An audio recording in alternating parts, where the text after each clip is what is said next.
할렐루야. 오늘 저는 여러 성도님들과 함께 성경에서 찾아 배우고 실천해야 할 하나님의 마음, 자비와 긍휼, 좀 긴 제목이죠. 이런 제목으로 함께 은혜를 나누겠습니다. 자, 이 사진 보시면은 커피 석 잔이 놓여 있는데 잘 아시죠? 폐기 예정이었던 그 커피를 퇴근하면서 챙겨 나갔대요. 그게 그대로 찍혔고, 그래서 주인이 고발했다고 합니다. 업무상 횡령죄로. 그게 이제 뉴스로 보도되면서 논란이 됐죠. 그런데 여론이 카페 주인의 편이 되지 않고 기울어진 것 같아요. 그랬더니 그 주인이 그 고발을 취하하고 결국 일이 끝났죠. 그런데 우리 그리스도인들은 이럴 때 하나님이시라면 어떻게 하시겠는가? 그걸 좀 알아야 되지 않겠어요? 자, 마태복음 12장 7절의 말씀 보니까 나는 자비를 원하고 제사를 원하지 아니하노라 하신 뜻을 너희가 알았더라면 무죄한 자를 정죄하지 아니하였으리라. 하나님의 뜻을 우리가 정확히 알고 살면은 이렇게 별거 아닌 문제 가지고 고소하거나 고발하거나 그런 일은 없을 거라는 거예요.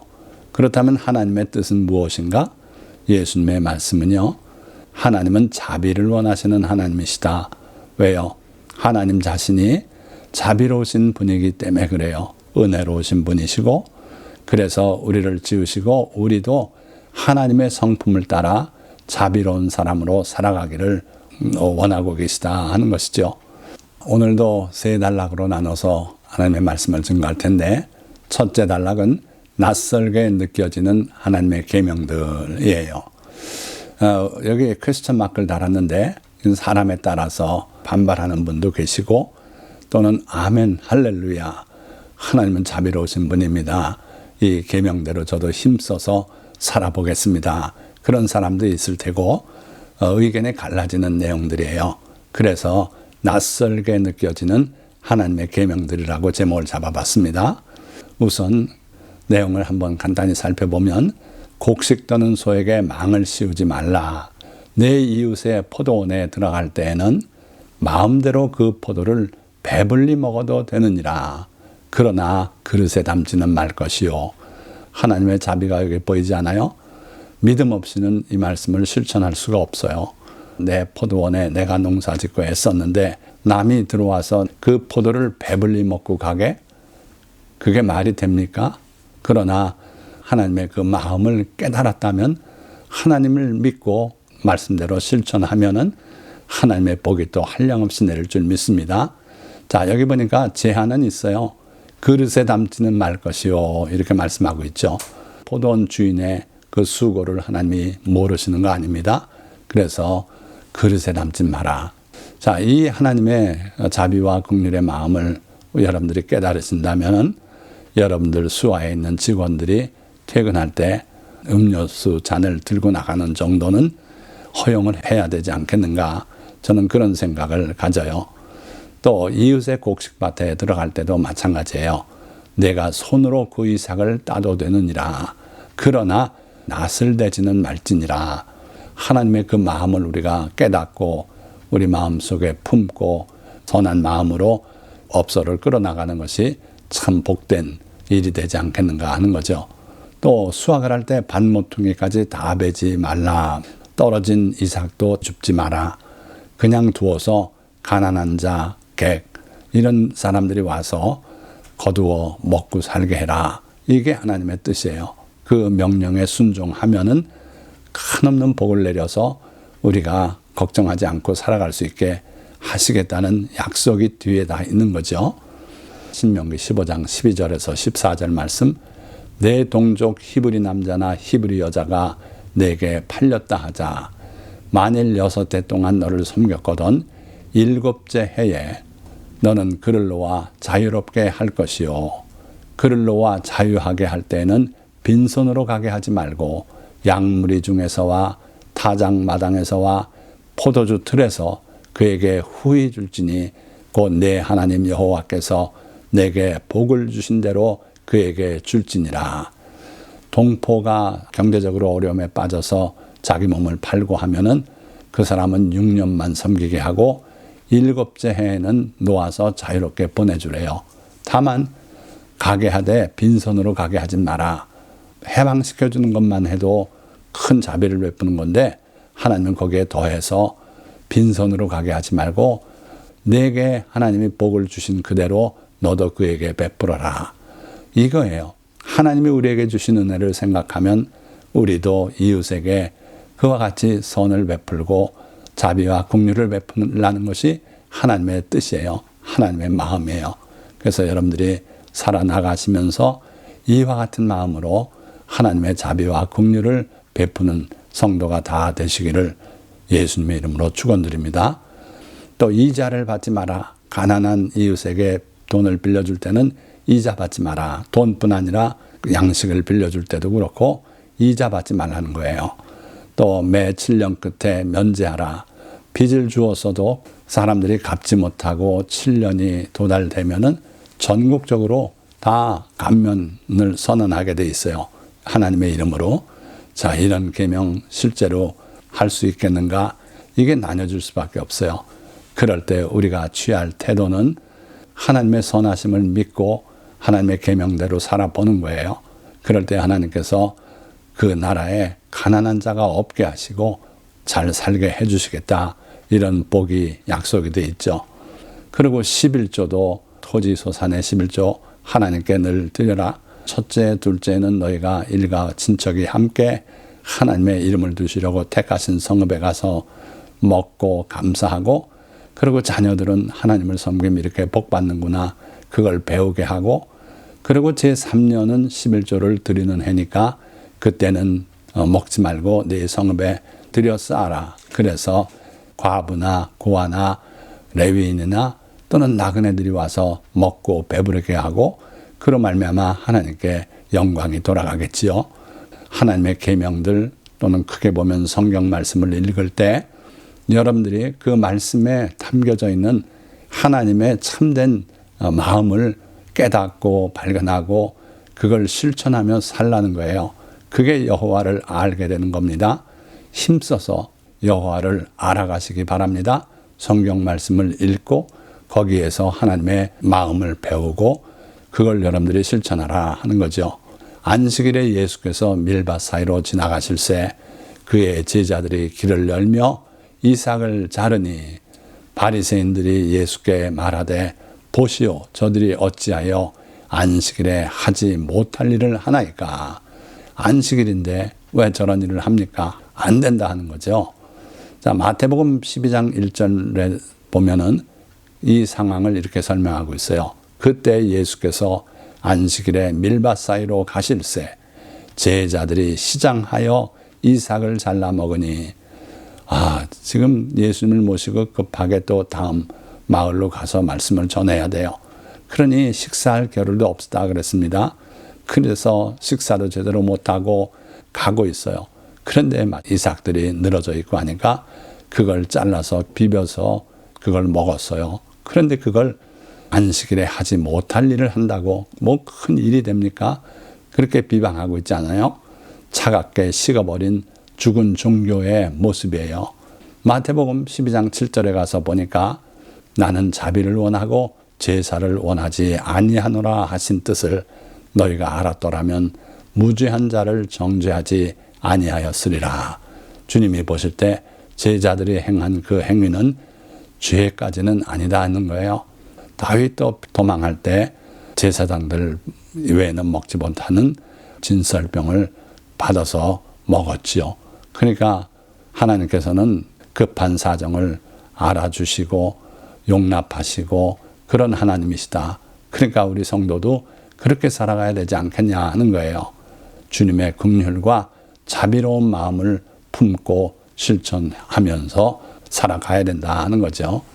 자, 또 마가복음 7장 10절에서 11절 말씀, 모세는 내 부모를 공경하라 하고 또 아버지나 어머니를 모욕하는 자는 죽임을 당하리라 하였거늘 너희는 이르되 사람이 아버지에게나 어머니에게나 말하기를 내가 드려 유익하게 할 것이 고르반 곧 하나님께 드림이 되었다고 하기만 하면 그만이라 하고 자기 아버지나 어머니에게 다시 아무것도 하여 드리기를 허락하지 아니하여 너희가 전한 전통으로 하나님의 말씀을 폐하며 또 이 같은 일을 많이 행하느니라 하시고, 하나님의 온당한 말씀이 있는데 그걸 사람의 교리로 폐하고 그러고 자기들이 정한 전통으로 오히려 더 심하게 얽어매는 경우가 있어요. 당시에 고르반이란 제도가 있었대요. 자녀들이 부모를 공경하고 해야 될 텐데 성전에 갖다 드리고 그리고 부모님들한테는 가서 고르반 하나님께 드렸습니다. 이렇게 하면 다시는 부모에게 드릴 필요가 없다. 악한 전통이죠. 그렇다면 두 번째 단락, 왜 이렇게 변했나요? 만민의 기도하는 집이 되어야 할 하나님의 성전이 강도들의 소굴로 변해서 주님이 분노하시고 채찍을 들고 내쫓은 적이 있지 않습니까? 그와 같은 현상이 오늘날도 여러 가지 다른 형태로 보이고 있다는 거예요.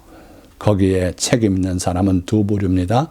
첫째는 거기서 재물을 사고 팔며 돈을 바꾼 성도들 그들 자신이 책임이 있다 하는 거죠. 그리고 물론 종교를 이익의 수단으로 변질시킨 대제사장들이 가장 책임 있는 사람들이죠. 예레미야 7장 13절 말씀, 여호와의 말씀이니라 이제 너희가 그 모든 일을 행하였으며 하나님이 보실 때 악하게 보는 그 일들을 그 백성들이 다 행했대요. 간음도 하고 우상 숭배도 하고, 그러고 내가 너희에게 말하되 새벽부터 부지런히 말하여도 듣지 아니하였고 너희를 불러도 대답하지 아니하였느니라. 하나님께서는 자기 선지자들을 보내어서 백성에게 새벽부터 부지런히 말하여도 백성들이 듣지 않았다는 거예요. 불러도 대답도 않았다. 분명히 말씀하고 있어요. 하나님의 음성과 말씀에 귀를 막은 그들이었다. 제사장들은 어땠는가? 에스겔 22장 26절, 그 제사장들은 내 율법을 범하였으며, 제사장 역시 하나님의 율법을 범했어요. 이 제사장들은 하나님의 율법의 전문가들 아닙니까? 그런데 하나님의 율법을 범했대요. 그리고 나의 성물을 더럽혔으며 거룩함과 속된 것을 구별하지 아니하였으며 부정함과 정한 것을 사람이 구별하게 하지 아니하였으며, 이들은 가르칠 책임이 있었어요. 그런데 그렇게 하지 않았다는 거예요. 책임을 완수하지 못했던 사람들이고 스스로 율법을 범하고 그랬었다. 그러고 그의 눈을 가리어 나의 안식일을 보지 아니하였으므로 내가 그들 가운데서 더럽힘을 받았느니라. 사람들이 보고 하나님을 경홀히 여기고 이런 상황이 되었다 하는 거죠. 자, 그럼 마지막 단락입니다. 그러면 우리는 어찌해야 합니까? 자, 아까 잠깐 소개드렸던 계명으로 돌아갑니다. 신명기 25장 4절, 곡식 떠는 소에게 망을 씌우지 말지니라. 자, 이게 우리가 해야 할 일하고 무슨 관계가 있습니까?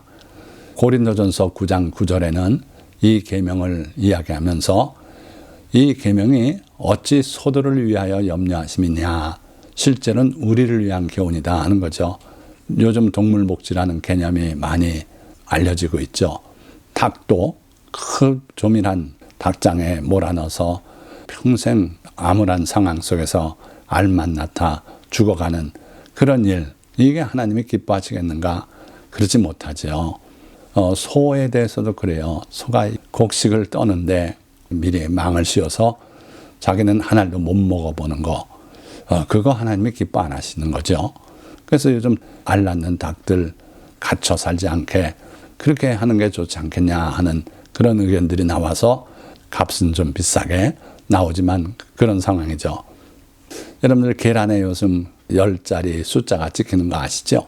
마지막 한 자리는 동물복지 차원에서의 인증받은 환경을 표시하게 돼 있어요.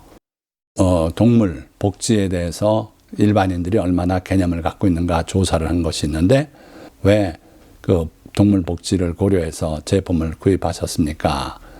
그런데 첫째, 제일 많은 58.5%의 응답은 안전한 축산물일 것 같아서 그랬습니다.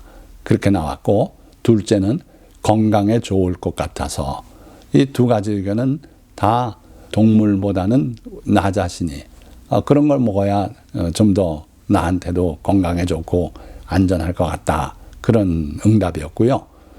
동물 복지, 그들의 형편을 고려해서 내가 돈이 좀 더 들어도 닭이 좀 더 넓은 공간에 사는 게 좋겠다. 그런 선한 마음을 품은 응답이 28.5%뿐이 안 되더라. 참 안타깝긴 합니다만은 그래도 동물 복지를 이해하고 또 거기에 비용을 쓰기 시작했다 하는 거죠.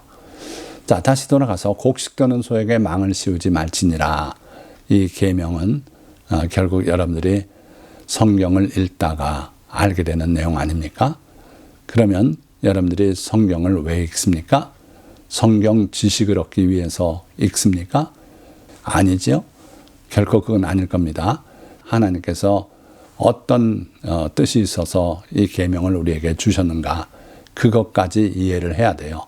나아가서 그 뜻을 실천을 해야 돼요. 호세아 6장 3절의 말씀처럼 그러므로 우리가 여호와를 알자, 힘써 여호와를 알자. 하나님의 말씀을 읽으면서 우리가 해야 될 일은 하나님의 뜻을, 하나님의 마음을 알아가는 것, 하나님을 알아가는 것이에요. 그래가지고 여러분들이 알게 된 하나님의 마음을 여러분들의 마음에 품고 실천하며 살아가는 것, 이게 성경을 읽는 참 목적이 아니겠는가 하는 거죠. 우리 하나님은 곡식 떠는 소에게 망을 씌우지 말라 그랬는데 과연 그것이 그 소에 관해서는 전혀 관계가 없고 우리를 위한 계명이냐? 그건 아니에요. 욥기 38장 41절 말씀 보니까 까마귀 새끼가 하나님을 향하여 부르짖으며 먹을 것이 없어서 허우적거릴 때에 그것을 위하여 먹이를 마련하는 이가 누구냐? 하나님은 까마귀 새끼 한 마리도 먹을 것이 없어서 허우적거릴 때는 먹을 걸 마련해 주시는 분이시다. 즉 하나님은 짐승에게도 긍휼과 자비를 베푸는 하나님이시다. 누가복음 12장 24절도 까마귀를 생각하라. 심지도 아니하고 거두지도 아니하며 골방도 없고 창고도 없으되 하나님이 기르시나니 너희는 새보다 얼마나 더 귀하냐. 하나님이 기르신데요. 이들에게 먹이가 없으면 먹이를 공급하시고 감으로써 너무 목이 말라 허우적거리면 또 비를 내리시고 이래서 그들을 살아갈 수 있게 해주시는 하나님이시다. 그러니 너희도 하나님께서 사랑하고 돌보지 않겠냐. 그런 말씀이죠. 그러니까 여기에서 우리 하나님의 짐승에 대한 자비와 긍휼이 다 나타나 있어요. 잠언 12장 10절 말씀도 보니까 의인은 자기의 가축의 생명을 돌보나 악인의 긍휼은 잔인이니라. 마태복음 12장 말씀 보니까 예수께서 이르시되 너희 중에 어떤 사람이 양 한 마리가 있어 안식일에 구덩이에 빠졌으면 끌어내지 않겠느냐. 사람이 양보다 얼마나 더 귀하냐. 그러므로 안식일에 선을 행하는 것이 옳으니라 하시고, 바리새인들은 예수님께서 안식일에 뭔 일을 하려는가 이걸 책잡으려고 그랬어요. 그래서 한 손 마른 사람이 있는데 저 사람 병을 고칠래나 안 고칠래나, 이날은 안식일이었습니다. 그런데 예수님께서 답하신 것은 안식일에 선을 행하는 것이 옳다. 그러시면서 그 사람의 팔을 고쳐주지 않습니까? 그렇습니다. 자비와 긍휼이 우선 가치가 되면 답은 명확해져요. 양 한 마리라도 구덩이에 빠졌으면 자비와 긍휼한 마음으로 그를 끌어내 줘야 돼요. 안식일 날이라도. 그거 좀 내버려뒀다 월요일 날 끌어내면 되지 않겠는가? 그러지 말라는 거예요. 그 양 한 마리가 웅덩이에 저기 밑에서 나오지 못하고 매매 하고 부르짖고 있으면 건져주는 게 우리의 할 도리다. 자, 말씀을 맺겠습니다. 우리 하나님은 은혜로우시며 자비로우시고 긍휼히 여기시는 하나님이십니다. 그 하나님은 모세를 통해 이스라엘 백성에게 자비와 긍휼이 담긴 율법을 내려주셨습니다. 뿐만 아니라 예수 그리스도를 믿어 하나님의 자녀가 된 그리스도인들에게도 원수까지 사랑할 것과 이웃에게 자비와 공유를 베풀기를 명하셨습니다. 그러나 하나님의 말씀을 등진 종교는 사람의 전통으로 하나님의 법을 대체하고 하나님의 집을 강도들의 소굴로 만들어가고 있습니다. 그러나 우리가 참된 그리스도인이라면 하나님의 말씀을 가까이하며 거기에 담긴 하나님의 마음, 즉 자비와 공유를 찾아내어 실천할 줄 알아야 합니다.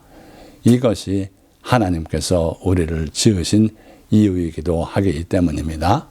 오늘 이 설교 말씀을 끝까지 청취하신 모든 성도님들, 여러분들도 성경 가운데 하나님의 마음, 자비와 긍휼을 발견하시고 그 자비와 긍휼을 실천하기 위해서 살아가시고 복 가운데 살아가시는 성도가 다 되시기를 예수님의 이름으로 축원드립니다.